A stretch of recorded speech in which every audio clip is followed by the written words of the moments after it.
जागरूकता के क्षेत्र में काम करते हैं। तो हमारा कहना ये है कि आप पहले स्वस्थ होइए। अगर स्वस्थ होने के लिए जो शिक्षा चाहिए वो सारी शिक्षा हम आपको देंगे, और जब आप शिक्षित हो जाए और स्वस्थ हो जाए तो आप अपने तक न रखिए, आप दूसरों को भी बताएं, क्योंकि एंड ऑफ द डे अगर मैं स्वस्थ रहूँ और मेरे आसपास बीमार रहे तो हम लोग स्वस्थ नहीं हो सकते, क्योंकि कहीं ना कहीं वो हमको इफेक्ट कर रहे होते हैं। तो ये हमारे संस्था का लोगो है और स्लोगन है। इस संस्था को सपोर्ट करने के लिए हमारे पास 25 से अधिक संस्थाएं हैं। इस वक्त आप देखेंगे दर्जन भर की संस्थाएं लगी हैं। कुछ संस्थाएं ऐसी हैं जिनका लोगो नहीं है, जैसे कि आप मानिए लोक भारती है, तो लोक भारती का एक मैंने तो लोगो निकाल दिया, लेकिन उनका लोगो है नहीं प्रैक्टिकली। स्वांतः सुखाय ये हमारी एक संस्था है जो आपके सख्याओं में है। यहाँ पे आनुवांशिक बीमारी यानी जो जेनेटिकल डिसऑर्डर होते हैं उन बच्चों का इलाज होता है। महीने के पहले गुरुवार को 300 से 400 लोग आते हैं। ये हमारी दूसरी संस्था है, ये है विजय कुमार जैन ट्रस्ट। यहाँ पे कैंसर के पेशेंट्स की जांच होती है। डॉक्टर अर्चना मिश्र इसकी हेड है। विकल्प education doctor Rajendra Rajput, doctor Rajendra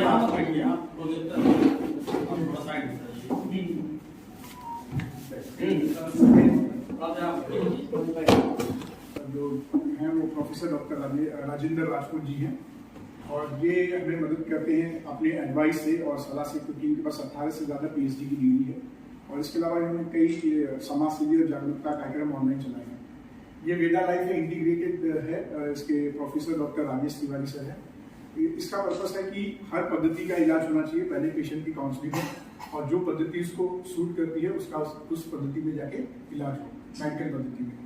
ये WWAM है, बनारस की संस्था है, जो 3000 स्वयं सेवी महिलाएं हैं वो हमारी संस्था को सपोर्ट करती है। ये जो लोग हैं ये INSPA international school of psychological association, school psychology पे हम लोग काम करते हैं और दुनिया भर में हमारे साथ जुड़े हुए हैं। और जब ये देश के बाहर जाती है तो international school of psychological association में जाते हैं। ये पर्यावरण संगठन है, जल संरक्षण, पर्यावरण, इन सब पे हम लोग मिलकर काम कर रहे हैं। महावीर धाम सोसाइटी, अगर किसी को ब्लड की जरूरत हो तो हमारे पास वानर सेना है, हम लोग उसको फोन करते हैं और वहाँ पे ब्लड डोनेट हो जाता है। ऑल ओवर इंडिया में हम लोग काम करते हैं। ऐसे तो बहुत सारा काम है, लेकिन 2 दिन पहले जैसे हमने O नेगेटिव और O पॉजिटिव ब्लड आजमगढ़ में सदर में दिलवाया है। ये अनिका एजेंसी है जो AI बेस्ड सारी मशीन्स मेडिकल की सप्लाई करती है, जो आपको इजीली मोबाइल से कनेक्ट हो जाता है, चीप इन बेस्ट और लोगों को हेल्प करती है। ये है प्रयास संगठन, इसका नाम तो आपको बताने की जरूरत नहीं है, आजमगढ़ में हर पेड़ के पास है और करप्शन के अगेंस्ट भी लोग काम करते हैं। ये हमारे सहयोगी संगठन है। त्रिभुवन कैंसर सेवा ट्रस्ट, ये जो है ये जो है हर साल 40 से ज्यादा कैंसर सर्वाइवर्स को मदद करते हैं हम लोग, प्लस जो कैंसर होने वाले हैं उनको हम मदद करते हैं। कम्युनिटी मेडिसिन डिपार्टमेंट, आपके पीछे बच्चे हैं, ये बच्चे हमारी पूरी तरह हेल्प करते हैं। अभी जैसे नसरुद्दीन में कैंप चल रहा है, वहाँ बच्चे जाते हैं। अभी रिसेंटली आपके यहाँ पे मुबारकपुर में डायरिया की प्रॉब्लम हुई थी, इन बच्चों के द्वारा प्रिवेंटिव दवाइयाँ दी गई थी। ये कोरोना के लिए कम्युनिटी मेडिसिन सर्विसेज के पार्ट है। इस तरीके से श्री दुर्गा जी राजकीय मेडिकल कॉलेज के बच्चे हैं जो हमें सपोर्ट कर रहे हैं।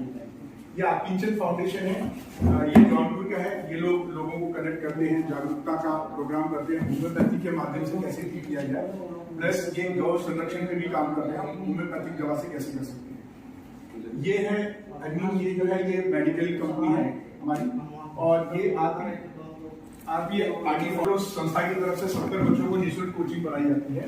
इसके अलावा जियापुर में हमारे 250 बच्चे हैं, जिनमें से 12 बच्चे जो थे, 15 बच्चे थे, जिसमें से 10 बच्चों को सरकारी नौकरी लग गई है। 12th के बच्चे यहाँ पे निःशुल्क कोचिंग चलती है। आइए हम चलते हैं कि आज हम लोग जिस टॉपिक पे बात करने आए हैं कि जिस तरीके से पॉल्यूशन फैल रहा है उसमें हम लोग विलुप्त हो जाएंगे। पहले हम समझते हैं कि हमारी पृथ्वी बचेगी, 750 में पृथ्वी कैसे दिखेगा, हमारा भविष्य कैसे दिखेगा, दिखना चाहिए हम लोग हैं। 750 साल के कैलकुलेशन पे है, हम वहां चलते हैं और देखिए क्या बोलते हैं। दिखा है कि हम कैसे विलुप्त हो सकते हैं।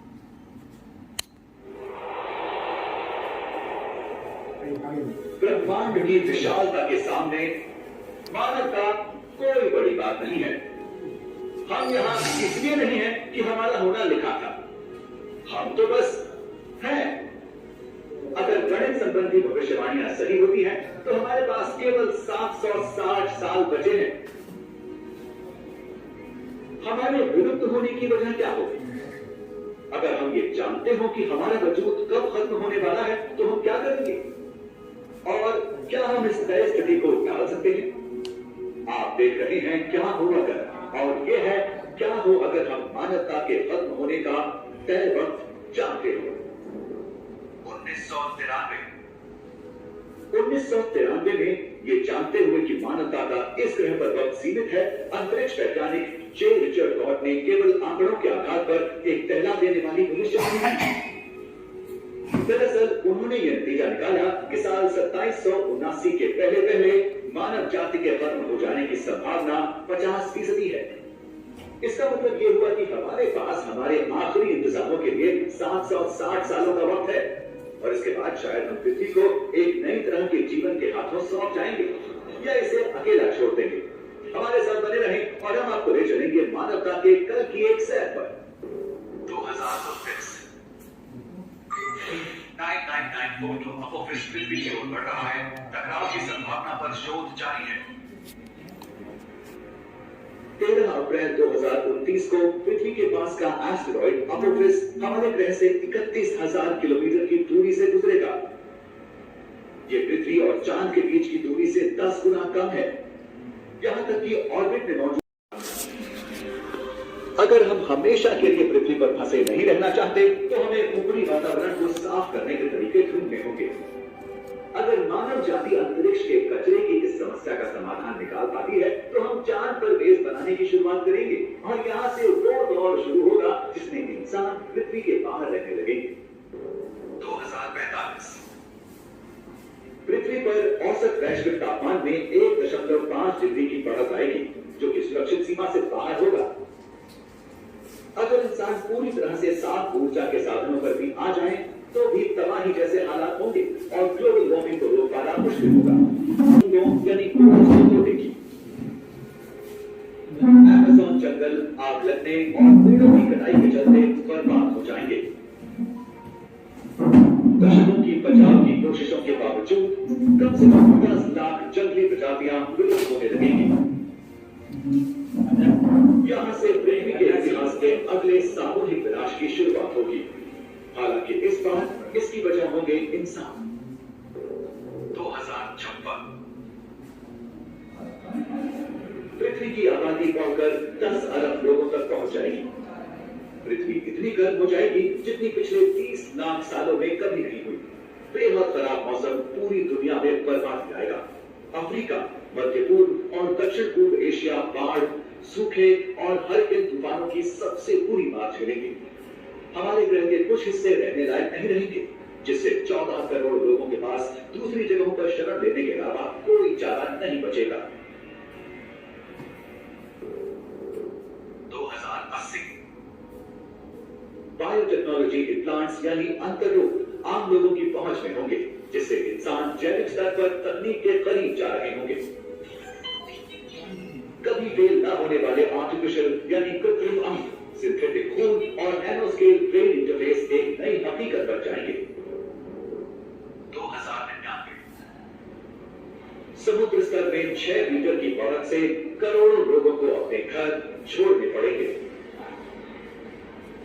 तटीय इलाकों से बड़े स्तर पर लोगों को निकाले जाने और दोबारा बसाने के काम की जरूरत होगी। इस प्रक्रिया में हमें खरबों डॉलर का खर्च उठाना होगा। गिरते हुए प्रजनन दर और पर्यावरण की बिगड़ी हालत से होने वाली मौतों के चलते पृथ्वी की आबादी 11 अरब लोगों पर आकर रुक जाएगी।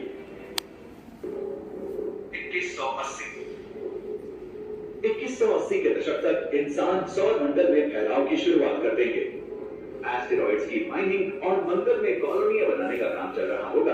अंतरिक्ष की तकनीकें ज्यादा लोगों की पहुंच में होगी और एक नई तरह का आतंकवाद सामने आएगा। एक स्पेसक्राफ्ट को हाईजैक करना और इसके इस्तेमाल से पृथ्वी, चांद और मंगल की दिशा में एस्टेरॉइड्स को मोड़ना मुमकिन होगा। अंतरिक्षीय इंफ्रास्ट्रक्चर की कमी के चलते अंतरिक्ष की कॉलोनियां कमजोर होंगी। 2280 एंटी मैटर प्रोपल्शन से चलने वाले स्पेसशिप इंसानों को सौर मंडल के बाहर ले जा सकेंगे। अपने आप चलने वाले मानव रहित प्रोब गैलेक्सी के दूर दराज के इलाकों में भेजे जाएंगे, जिससे अंतरिक्ष की हजारों दूसरी दुनियाओं पर शोध हो सकेगी। 23वीं सदी के अंत तक इंसानों को माइक्रोबियल एलियन जीवन के बारे में जानकारी होगी। ये जीवन हमारे सौर मंडल से 100 प्रकाश वर्षों के अंदर एक गर्म और नम पहाड़ी ग्रह पर होगा। 2300। नैनो टेक्नोलॉजी में दशकों की शोध और विकास की वजह से आम लोग ट्रांसह्यूमंस या साइबॉर्ग्स में बदल सकेंगे। ट्रांसह्यूमंस की दिमागी और शारीरिक क्षमता दोनों ज्यादा विकसित होंगी। सुपर हीरोज की कई खूबियों के साथ वो तेज रफ्तार से छलांग कर सकेंगे, गायब हो सकेंगे या इच्छा के हिसाब से रूप भी बदल सकेंगे। 2500। मानवता कार्टशेप स्केल पर एक टाइप 0 सभ्यता से टाइप 1 सभ्यता बन जाएगी। इसका मतलब यह हुआ कि इंसान पृथ्वी की पूरी ऊर्जा का इस्तेमाल कर पूरी सभ्यता के लिए पावर जुटा सकेंगे। वो मौसम और वैश्विक जलवायु को कंट्रोल कर सकेंगे, भूकंप की दिशाएं बदल सकेंगे और समुद्र के अंदर शहर बना सकेंगे। अगला कदम होगा सूरज की ऊर्जा का पूरी तरह से इस्तेमाल कर पाना। इंसान अंतरिक्ष में एक टाइसन स्फीयर जैसे विशाल ढांचे बना सकेंगे या शायद सूरज का कुछ भाग एक ब्लैक होल तक भी पहुंचा सकेंगे। 2779। इससे पहले हुई चीजों के चलते किसी न किसी वजह से मानवता पूरी तरह से पृथ्वी से गायब हो जाएगी। शायद हम अपनी बनाई किसी अंतरिक्ष कॉलोनी में रहने चले जाएं, या शायद वो हम हो ही ना, बल्कि बायोटेक्नोलॉजी से बनी एक प्रजाति हो। जाहिर है ये एक मोटा अनुमान है जो आंकड़ों और गणित के मॉडल्स के आधार पर बनाया गया है। अगर आप इस बात को लेकर परेशान हैं कि मानव जाति विलुप्त होने वाली है, तो याद रखें कि ये सच होने की संभावना केवल 50% ही है। वैज्ञानिकों ने तो अभी आपको लग रहा होगा कि ये तो फिल्मी डिग्री है ना, लेकिन ये हकीकत है, क्योंकि 1903 में जगह मैं बात करता कि हवाई जहाज नहीं था तो अभी ये बात करते। मैं अगर जेनेटिकल मॉडिफिकेशन की बात करता या जीवों की बात करता तो शायद उस टाइम आप लोग बोलते हैं कि क्लोनिंग होती नहीं है, लेकिन आज की डेट में हो रही है ना। अब आप बोलोगे सर ये तो पूरी दुनिया डूब गई है, मैं कहाँ इफेक्ट होगा, है ना। तब हम आते हैं व्यक्ति विशेष पे कि हम किस तरीके से पूरी पृथ्वी को, क्योंकि इसमें जो 7 कारण बताए गए उसमें से 4 कारण केवल मनुष्य की गलती है।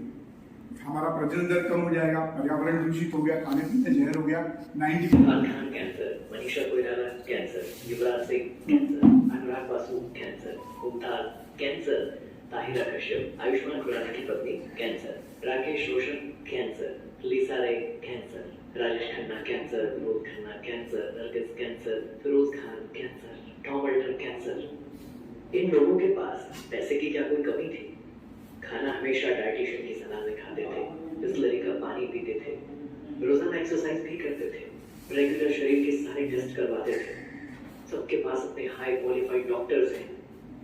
अब सवाल उठता है, आखिर अपने शरीर की देखभाल के बावजूद इन्हें इतनी गंभीर बीमारियां अचानक कैसे हो गई? अब ये वो लोग हैं जिनके पास ना तो पैसे की कमी है, ना डॉक्टर की कमी है, ना खाने की कमी है। इवन आप देखेंगे इनके पास अपने इंडिविजुअल फार्म भी है। अगर आप लोखंडवाला चले जाएंगे या दिल्ली के ग्रीन कॉलोनीज है वहां पे चले जाएंगे, दिल्ली के पॉश एरिया में इनके पास खुद के फार्म्स है। अब बताइए इतना बढ़िया खाना खाने के बाद भी ये लोग बीमार पड़ गए कैंसर से। कुछ आइडिया है? क्योंकि उसके खाने में रसायन है।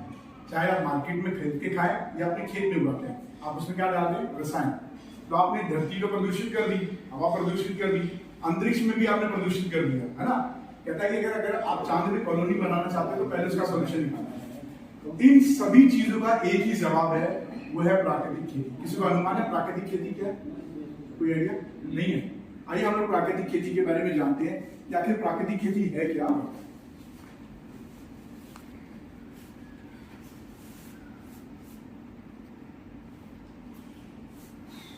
सॉरी,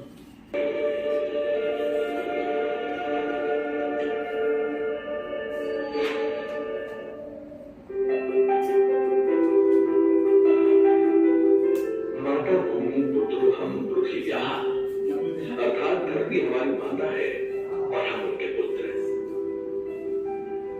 माता और पुत्र के इस रिश्ते में पवित्र सेतु यानी प्राकृतिक कृषि। प्राकृतिक कृषि प्रक्रिया में धरती का अमृत, जीवामृत। आइए हम जानते हैं कि जीवामृत का निर्माण कैसे होता है। प्रयोगों से पता चला है कि 10 किलोग्राम गोबर के साथ गौमूत्र, गुड़ एवं 2 गले चीजों का आटा या बेसन आदि मिलाकर यदि उसका प्रयोग किया जाए तो चमत्कारिक परिणाम मिलते हैं, जिसका नाम रखा गया जीवामृत।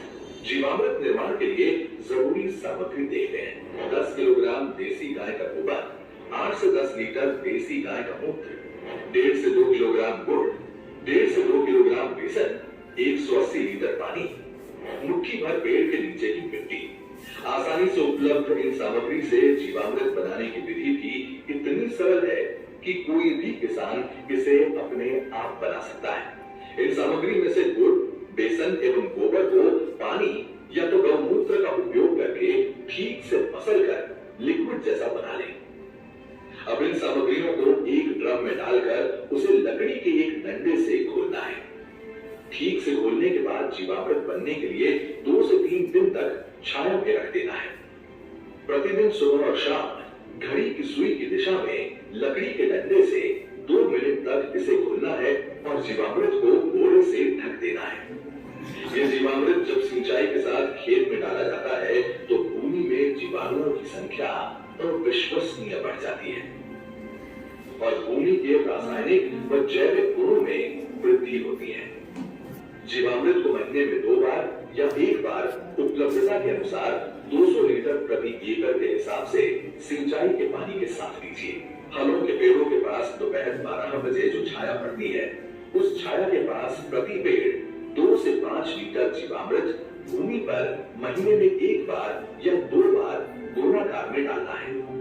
इससे मिट्टी स्वस्थ बनती है और फसल भी उतनी ही बेहतर होती है।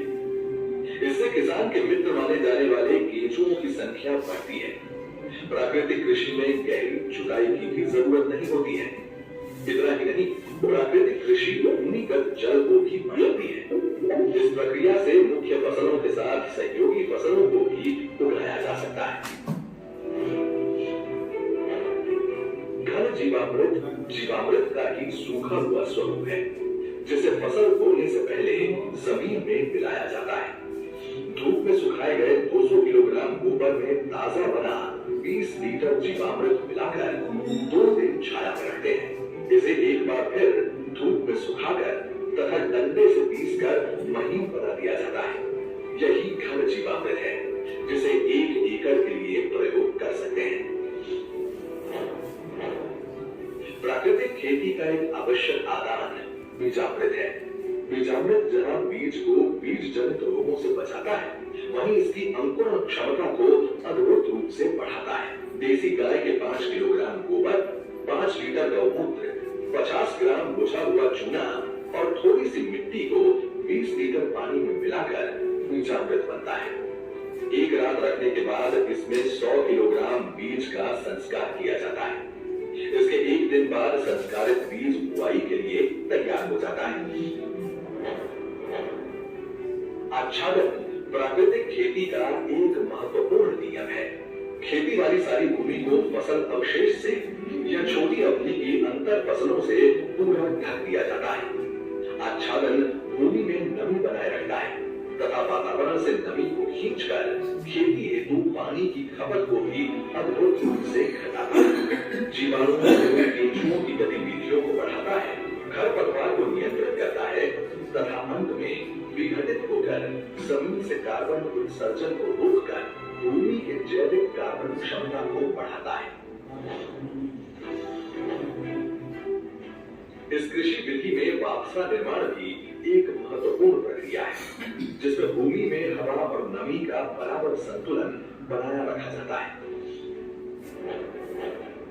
प्राकृतिक कृषि विधि केवल भूमि की उत्पादन क्षमता को ही नहीं बढ़ाती है, बल्कि कीट एवं बीमारियों के रोकथाम के लिए भी एक प्रभावी विकल्प देती है। फसलों पर कीट पतंगों की रोकथाम के लिए स्थानीय वनस्पति पर आधारित सस्ता तथा किसान के खेत में ही बनने वाला आदान है अग्निअस्त्र। 5 किलोग्राम नीम या अन्य स्थानीय पौधा जिसे गाय नहीं खाती के पत्ते, 20 लीटर देसी गाय का मूत्र, 500 ग्राम तंबाकू पाउडर, 500 ग्राम हरी मिर्च तथा 50 ग्राम लहसुन के पेस्ट को मिलाकर धीमी आंच में उबालकर 48 घंटे के लिए रखा जाता है। सुबह शाम 2-2 मिनट के लिए खोलें। इस घोल को 6 लीटर प्रति 200 लीटर पानी में मिलाकर 1 एकड़ में छिड़काव करते हैं। नीमास्त्र, ब्रह्मास्त्र, दशपर्णी अर्घ इत्यादि भी कीट पतंगों की रोकथाम के लिए उपयोग में लाए जाते हैं। इसी तरह खट्टी लस्सी, कंडी, सौठास्त्र इत्यादि प्रभावी रूप से विभिन्न बीमारियों के निवारण के लिए प्रयोग में लाए जाते हैं। प्राकृतिक कृषि से देश में नई ऊर्जा का देश के लाखों किसानों ने इस विधि को स्थापित कर दिया है। गुजरात प्रदेश के डांग जिला तो पूरा ही प्राकृतिक खेती जिला घोषित कर दिया गया है। देश के कई गांव आज इस ओर परिवर्तित हो रहे हैं, क्योंकि इससे किसानों के जीवन में उन्नति आ रही है। मेरा नाम सत्या, मैं मेरे देश में पेड़ पौधा है। ऐसे ही अभी ये जो है, क्योंकि जो इकोलॉजिकल सिस्टम है वो सब खेती से हो रहा है। जमीन हमने जो पानी रिस्क जाएगा वो भी बचेगा, जो हम खाएंगे और जो हम अपने आसपास के एनिमल्स को खिलाएंगे या पशु को, कीड़ों को खिलाएंगे, वो भी प्राकृतिक खिलाएंगे। इसमें कहीं पर भी आपने प्लास्टिक का यूज देखा क्या? है ही नहीं, प्लास्टिक का यूज है ही नहीं, हम पैकेट से यूज नहीं कर रहे। और यहाँ पे किसान जो है वो अपने घर में खेत खाद बना रहा है, बाहर से कुछ नहीं कर रहा। तो बाजार में केवल वो फसल बेचने जाता है, बीज वो खुद लेता है, कीटनाशक वो खुद बनाता है, खाद वो खुद बनाता है, और उसके बाद वो अपने पूरे फसल चक्र का इस्तेमाल करते हुए अपने घर में पूरी सब्जियां उगाता है। तो आप सोचिए अगर ऐसी चीज आएगी तो आप किसी भी होटल में खाना खाने जाएंगे तो आपको खाना प्राकृतिक मिलेगा, तो आपका हेल्थ अपने आप रिस्टोर हो जाएगा। क्यों डॉक्टर साहब, सही बोल रहा हूँ ना मैं? आप लोग हाँ तो बोलिए, है ना? तो अगर आप अपने पेशेंट्स को ये एडवाइस करते हैं कि हम प्राकृतिक आप खाइए, आप शुरू हो जाएंगे, ठीक हो जाएंगे, तो वो लोग इसको फॉलो करेंगे। आइए थोड़ा सा साइड इफेक्ट समझते हैं गंभीरता से, इसके क्या है। भोले भाले किसान अधिक उत्पादन के लालच में फंसकर रासायनिक खाद व कीटनाशकों का प्रयोग करने लगे। बैलों की जगह ट्रैक्टर से जुताई होने लगी। शुरुआत में कम रासायनिक खादों के प्रयोग से अधिक उत्पादन हुआ। धीरे धीरे रासायनिक खादों के प्रयोग के कारण भूमि की उर्वरा शक्ति क्षीण होने लगी, जिसकी वजह से उत्पादन घटने लगा तथा फसलें कमजोर होने लगी। फसलों के कमजोर होने के कारण उनमें रोग व कीट लगने लगे। रोग व कीटों से फसल की सुरक्षा के लिए और अधिक कीटनाशकों का प्रयोग होने लगा। एक तरफ ज्यादा उत्पादन के लिए अधिक रासायनिक खादों का प्रयोग होने लगा, वहीं दूसरी तरफ फसलों को रोग व कीटों से बचाने के लिए अधिक विषाक्त कीटनाशकों का प्रयोग बढ़ गया, जिसके कारण उत्पादन लागत बढ़ी और किसान को लाभ कम होने लगा, बल्कि छोटे किसान कर्ज में डूबने लगे। धीरे धीरे भूमि की उर्वरा शक्ति क्षीण होने से भूमि बंजर होने लगी।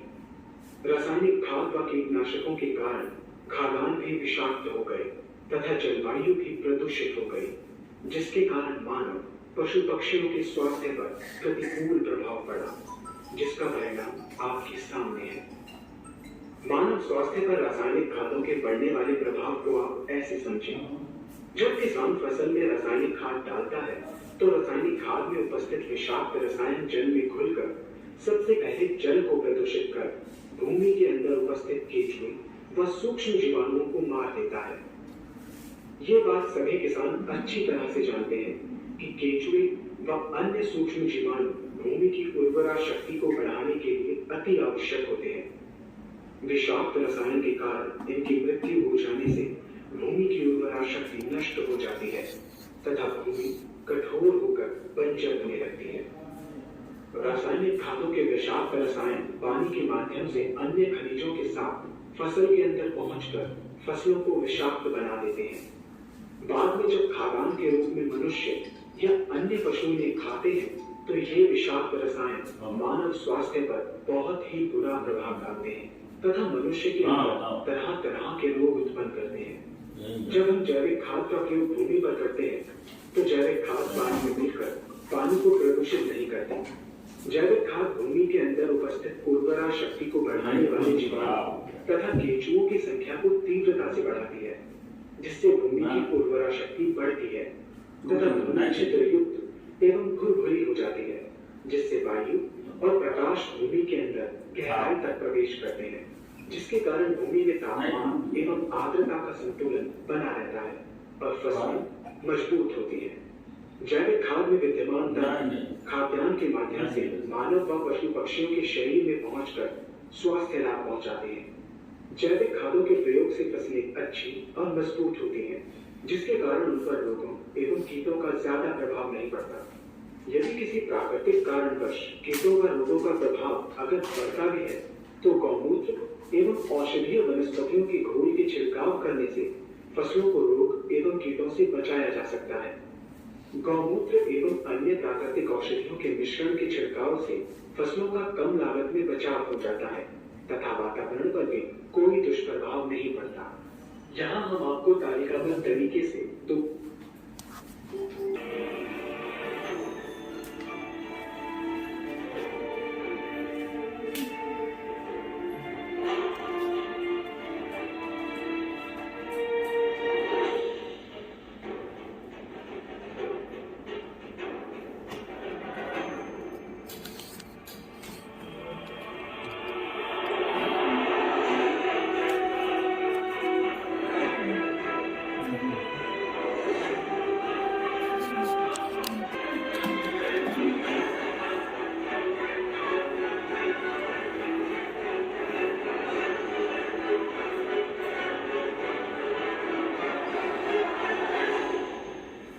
ये मेरा नंबर है, इसको आप अगर नोट कर लेते हैं तो हम लोग बात कर सकते हैं।